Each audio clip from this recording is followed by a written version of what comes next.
नमस्कार aspirants, CSE campus में आप सभी का स्वागत है। आज हम एनवायरनमेंट एंड इकोलॉजी के एक बहुत ही खास टॉपिक पर बात करने वाले हैं, भारत की प्रमुख वन्य जीव संरक्षण परियोजनाएं। देखिए, ये टॉपिक न सिर्फ यूपीएससी प्रीलिम्स के लिए बल्कि मेंस के लिए भी कलकत्ती जरूरी है, जहां स्पीशीज स्पेसिफिक कंजर्वेशन एफर्ट्स पर सीधे सीधे सवाल बनते हैं। तो आज हमारी चर्चा का फ्लो कुछ इस तरह रहेगा। हम वन्य जीव संरक्षण के एक छोटे से परिचय से शुरुआत करेंगे और फिर 3 बड़ी परियोजनाओं हिम तेंदुआ, घड़ियाल और डॉल्फिन को डिटेल में समझेंगे।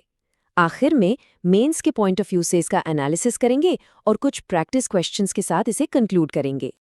देखिए, ये जो प्रजाति विशिष्ट संरक्षण परियोजनाएं होती हैं ना, ये असल में सरकार की टारगेटेड स्ट्रैटेजीज हैं। इनका मकसद होता है किसी खास प्रजाति को विलुप्त होने की कगार से वापस लाना। ये प्रोजेक्ट्स हमें हमारे इकोसिस्टम की हेल्थ और कॉन्जर्वेशन में आने वाली चुनौतियों को समझने में भी काफी मदद करते हैं। तो चलिए अपनी पहली केस स्टडी से शुरू करते हैं, मिशन हिम तेंदुआ।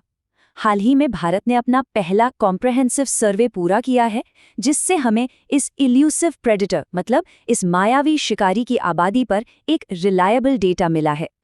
तो सबसे ज़रूरी आंकड़ा जो प्रीलिम्स के लिए एक डायरेक्ट फैक्ट बन सकता है वो है 718।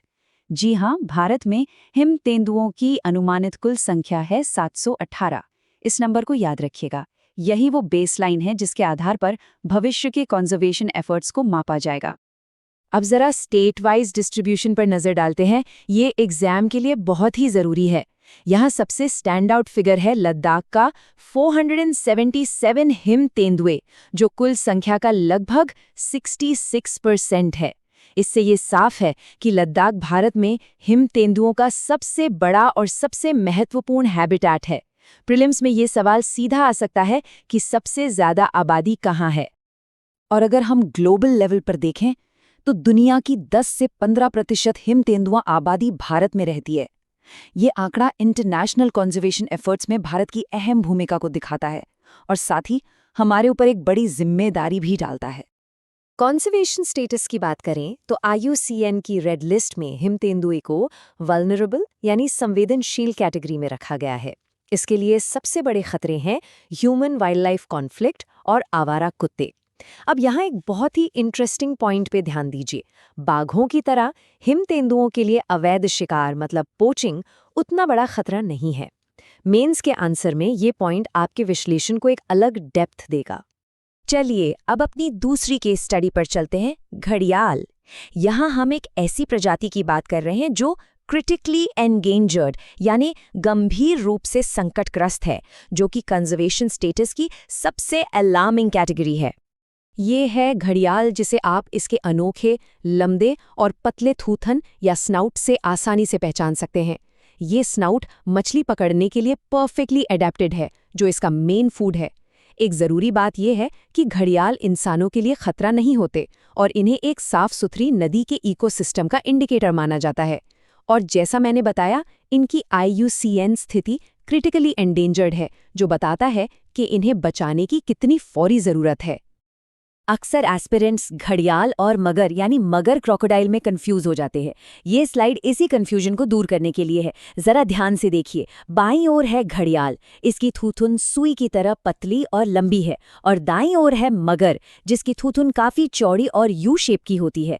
ये विजुअल डिफरेंस याद रखना बहुत जरूरी है। प्रीलिम्स में इमेज बेस्ड क्वेश्चंस में ये काम आ सकता है। भारत में क्रोकोडाइल कंजर्वेशन की कहानी 1970 के दशक में शुरू होती है, खासकर 1972 के वाइल्ड लाइफ प्रोटेक्शन एक्ट के बाद।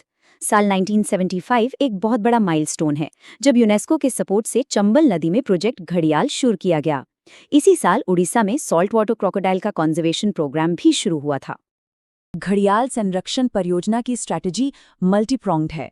पहला स्टेप, जो बची खुची आबादी है उसे बचाना। दूसरा, ग्रो एंड रिलीज टेक्निक का इस्तेमाल करना।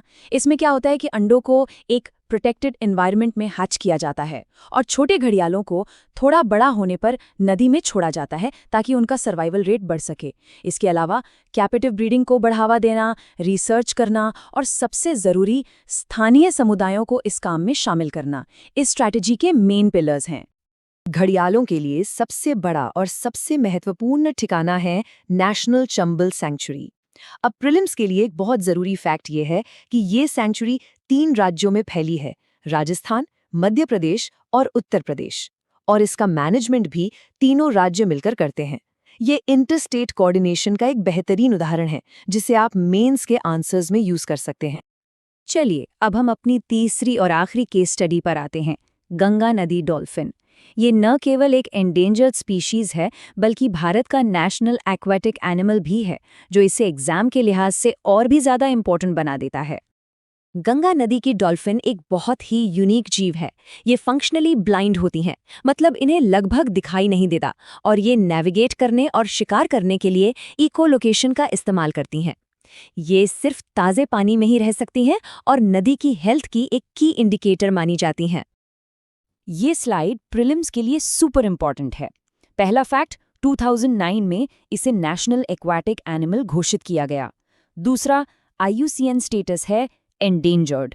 तीसरा, इसे भारत के वाइल्ड लाइफ प्रोटेक्शन एक्ट 1972 के शेड्यूल 1 में रखा गया है, जो highest level of legal protection है।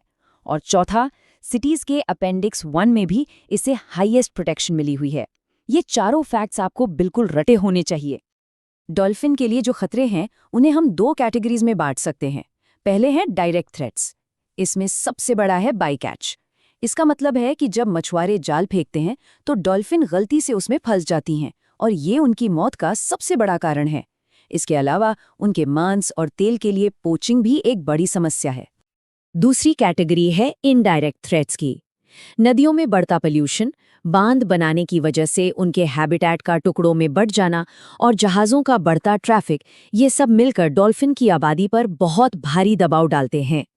मेंस का एक अच्छा आंसर लिखने के लिए आपको डायरेक्ट और इनडायरेक्ट दोनों तरह के खतरों को समझाना होगा। इन्हीं सब खतरों से निपटने के लिए सरकार ने 2021 में प्रोजेक्ट डॉल्फिन लॉन्च किया। ये एक बहुत ही एम्बिशियस प्रोजेक्ट है जिसे सक्सेसफुल प्रोजेक्ट टाइगर के मॉडल पर बनाया गया है। ये दिखाता है कि सरकार अब एक होलिस्टिक अप्रोच अपना रही है। तो अभी तक हमने 3 अलग अलग स्पीशीज के कंजर्वेशन एफर्ट्स को देखा। अब चलिए इन सभी केस स्टडीज से जो हमने सीखा है उसे एक साथ जोड़ते हैं ताकि हम मेंस के लिए एक सॉलिड एनालिटिकल आंसर तैयार कर सकें। मेंस में आपसे कुछ इस तरह का एनालिटिकल सवाल पूछा जा सकता है। इसमें सिर्फ फैक्ट्स नहीं लिखने होते, बल्कि आपको अलग अलग प्रोजेक्ट्स में जो कॉमन पैटर्न्स हैं उन्हें पहचानना होता है। तो इन सभी प्रोजेक्ट्स में कॉमन चैलेंजेस और स्ट्रैटेजीज क्या हैं? पहली चैलेंज है ह्यूमन वाइल्ड लाइफ कॉन्फ्लिक्ट, जैसा हमने हिम तेंदुए के केस में देखा। इसकी स्ट्रैटेजी क्या है? लोकल कम्युनिटी को साथ लेना, जैसा घड़ियाल संरक्षण में किया गया। दूसरी चैलेंज है हैबिटेट का खत्म होना, जैसे डॉल्फिन के लिए बांध और पोल्यूशन। इसकी स्ट्रैटेजी प्रोटेक्टेड एरियाज बनाना, जैसे नेशनल चंबल सैंक्चुरी।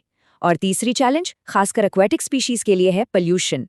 इसके लिए क्या चाहिए? इंटरस्टेट और मल्टी एजेंसी कोऑर्डिनेशन। ये चैलेंज स्ट्रैटेजी का फ्रेमवर्क आपको किसी भी कंजर्वेशन प्रोजेक्ट पर एक स्ट्रक्चर्ड आंसर लिखने में बहुत मदद करेगा। तो चलिए अब इस लेक्चर को कंक्लूड करते हैं। अब समय है कि हमने जो भी सीखा है उसे अप्लाई करके देखें। यहाँ कुछ सैम्पल क्वेश्चंस हैं। पहले 2 प्रीलिम्स के लिए हैं, जिनके जवाब अब आप जानते हैं। तीसरा एक क्लासिक मेंस क्वेश्चन है, जिसमें आपको थ्रेट्स और गवर्नमेंट इनिशिएटिव्स दोनों पर बात करनी होगी, ठीक वैसे ही जैसे हमने अभी डिस्कस किया है। याद रखिएगा, यूपीएससी की ये जर्नी एक मैराथन है, स्प्रिंट नहीं। इसमें कंसिस्टेंसी और हिम्मत ही सब कुछ है। सफलता कभी फाइनल नहीं होती और असफलता कभी फेटल नहीं होती। जो चीज मायने रखती है वो है लगे रहने का साहस। तो पढ़ते रहिए और बढ़ते रहिए। अगली बार तक जय हिंद।